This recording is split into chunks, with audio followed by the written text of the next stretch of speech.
What's up, everybody, and welcome to the United Show with your host Navici. This is your post-match reaction on Manchester United drawing away from home to Southampton in what proved to be an underwhelming afternoon at the St. Mary's Stadium.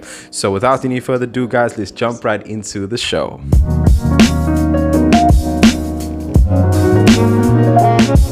On to the first point of the show, guys, and that was the team selection was not very good. That midfield two of Matic as well as Fred, it did not work out at all. If anything, especially considering the fact with Southampton, I was thinking, hey, you know what? Donny Van De Beek is finally going to get picked, and he just got picked on the bench again. He did not even get subbed on. I'm honestly so upset by this because, look, even Varane and Sancho, like, I don't know why they don't start, because this would be the perfect teams that we can get to ease them into the squad. Because I mean, if Ole's planning to start them for the first time in games against, for example, Chelsea, Liverpool, Man City, and so forth, then I'd be worried, because these are the type of games where we need to get our world-class players into the swing of things rather. So it doesn't matter if I'm there.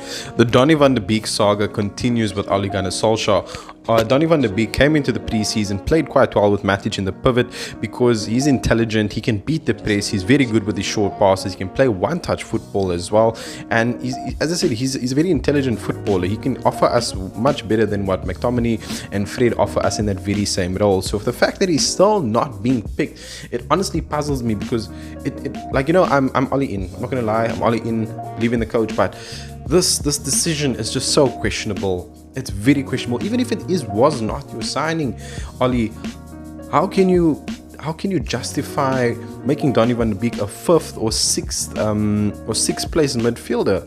Like, I don't understand it. He was the perfect person for that particular midfield pivot, and he showed that in the preseason along with Matic. So why did we even put Fred there? Because Fred was misplacing so many passes. I mean, look, I'm not gonna mope and Fred about the goal. It was a deflection, but I'm not gonna worry about that because it happens. It's football. It happens. But Donny Van De Beek was perfect for that game. I'm going to start a hashtag here, justice for Donny Van De Beek, because, you know, I'm so sad about this, because I can already see in the next 12 months, Donny Van De Beek is going to be sold from Manchester United. He's going to go to a different club, and he's going to be a baller. Then all of us, including especially the British media, is going to be like, why did Manchester United sell Donny Van De Beek? Why?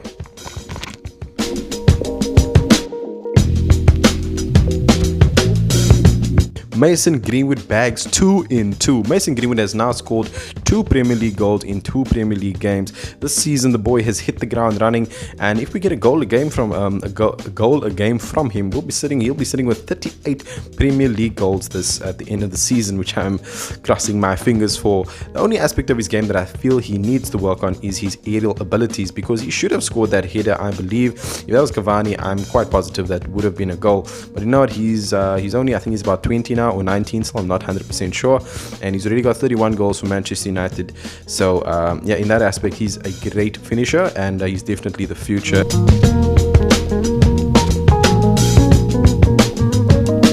Paul Pogba has now notched up 5 Premier League assists in only 2 Premier League games. That is a record in the Premier League.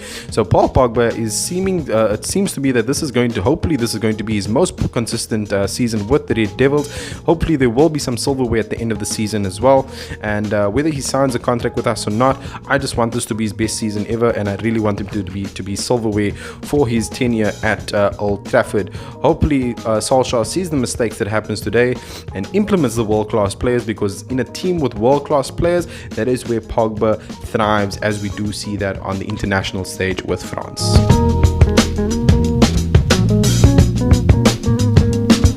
The mistakes of last season are catching up to us once again. I honestly thought with the flyer that we got off to against Leeds, I honestly thought that the issues were not fully addressed, but I thought they were being addressed. But this game, it just showed me that they weren't actually being addressed, because we still played a back 6. This is the thing, right?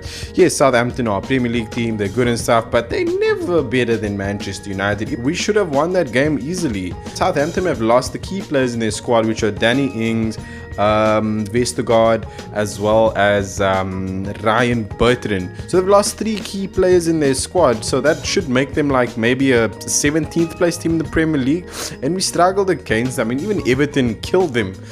Everton didn't give them a chance to really get into the game. I mean, Everton looked like second half FC in the in that match against Southampton, but we proved to be so dull and uninteresting because of the fact that we still persist with playing Fred in the midfield with Matic. Because I'm telling you, if McTominay was 100% fit, we would have definitely seen McFred, and this is starting to get very irritating because there were rumors of a 4-3-3 in the summer, that we're going to play a 4-3-3 regardless of a CDM or whatever the case may be, but clearly that's not happening. So how are we going to improve? I mean, I feel we do have potential to improve, but the manager needs to implement the change, and this is my opinion. And I know there's obviously a lot of opposing opinions. Everybody's like, look, all he knows what he's doing, this is our best chance, yada yada yada. If it's not working, try something else.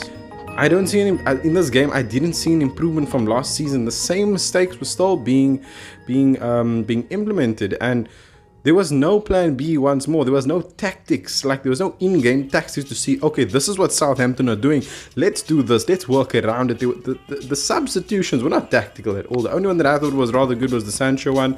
McTominay came on for what reason, I don't know. And then Pogba went off. Our most attacking player, or the most successful player on the pitch yesterday, went off. For what reason? But anyways, guys, thank you so much for tuning in this week. Do not forget to like and subscribe on the video. And yeah, cheers to next week.